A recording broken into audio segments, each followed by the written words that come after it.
Ialana amin'ireo mpanelanelana sy mba hanomezana tosika ireo mpandraharaha malagasy eto an-toerana ary hanokafana lalam-barotra azy ireo amin'ny alalan'ny fivarotana mivantana any Inde dia hisy ny tsena Benivatosoa avy etỳ Madagasikara ho tanterahana any Inde Jaipur ny 9 hatramin'ny 10 volana Janoary taona 2024 iny. Tombony lehibe ho an'ireo mpandraharaha ny fisian'ity hetsika ity entina hanasongadinana ny vatosoa eto Madagasikara raha ny nambaran'ny tale jeneraly ny IGM.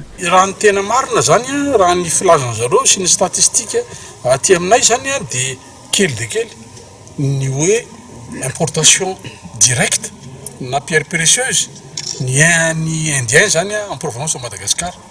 Fa zareo zany nilaza taminay fa zay ozy izy any Chine, Hong Kong, Sri Lanka any zay ozy izy nividy nefa fantatray ozy izy fa avy any Madagascar daholo reo vato reo ka manino zay ozy izy no andalo intermédiaire fa zao mihitsy ny terme ny on veut éliminer les intermédiaires middleman ozy izy fa mila mifampiraraha direct mihitsy zay hoe reto ny opérateur gasy dia mifampiraraha direct amin'ny opérateur gasy. Namoraina avokoa araka izany ny fahafahan'ireo mpandraharaha mandeha any amin'ity foarabe nivarotra vatosoa any Inde ity efa misokatra ny fisoratana anarana ary farana ny zoma ho avy izao izany.